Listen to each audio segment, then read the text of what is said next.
go?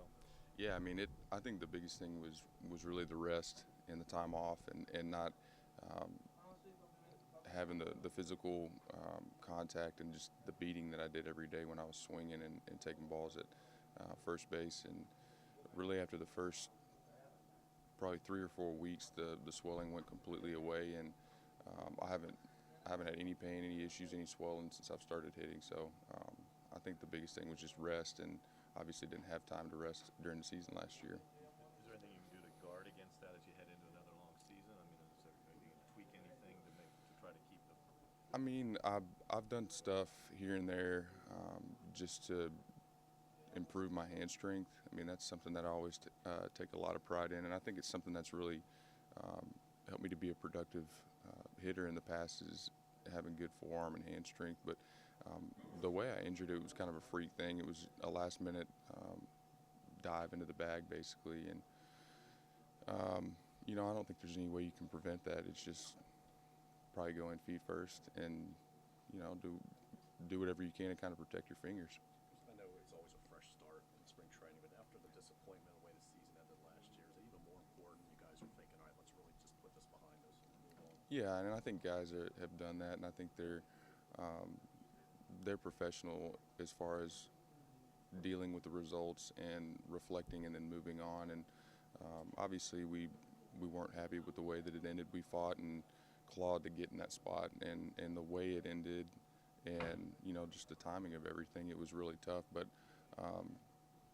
it's going to be interesting to see kind of the attitude of some of the new guys and just the overall attitude of the camp the next few days. Chris, when you started hitting this off season and you didn't have any more of that pain or discomfort, I mean, how big of a difference was it? Did you kind of realize, like, whoa, this is what I'm like at full strength? Yeah, it was kind of an eye-opener for me because I hadn't realized the impact that it really had on me, and I had almost forgotten what it felt like to be 100% and to be able to swing with both hands. So it was really really a big relief to not have any pain, and I'm looking forward to getting started again. Chris, obviously, when you have a team that leads the major leagues in home runs, there's also an all or nothing. There are gaps. There are gaps in the offense.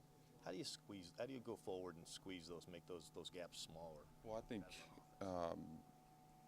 Seth is a good example of that, and I think he's going to be a really big piece for us because he knows how to work the count. He knows how to get on base, and that's really the thing is we know that we can hit the ball out of the yard, but I would rather see us do it, with 2 or 3 runners on than, 1 or 2 or even 3 guys going up there hitting solo shots. I think a lot of times when you hit, a 2 or 3 run home run, it's really deflating to the other team as opposed to maybe just a solo shot. So, I mean, I think the big thing is for the guys, and really there's no one person in our lineup that has, more power than another guy. I think 1 through 9 has the potential to hit the ball at the ballpark. It's just making sure that you're having quality at bats and taking what they give you.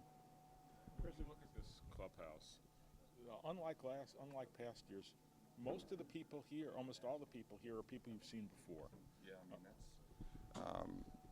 that's really nice to have whenever you walk in for a new season and you have a lot of the same group, and not only the same group, but a lot of guys that have been together for 5 and 6 years. I mean, that's a long time in this game, and I think a lot of it has to do with the type of players we have, the type of people we have, and the type of people that we look to bring in. We take a lot of pride in our clubhouse and the way we go about our business, and really respect each other and enjoy being around one another. Chris, just a few years ago, you were sitting at this locker talking about a limited window with some guys coming up, and now, a few years later, it's almost the same thing. There's just another window. You're secured. Do you guys? I mean, are you mindful of that? Who you have and what you have to do while you got them? Yeah, I think it'd be foolish not to realize that or to kind of disregard that. I think we understand that not everybody's going to be here their whole career, and very few guys play their entire career in one place. And we talked about it the last few years, and I think the older I get and the closer that these guys get to free agency or or whatever it is, the more you realize that you have a sense of urgency about winning, about going to the postseason, and completing that goal with this group of guys. And it's a special group, and there's no other group that I would rather do it with.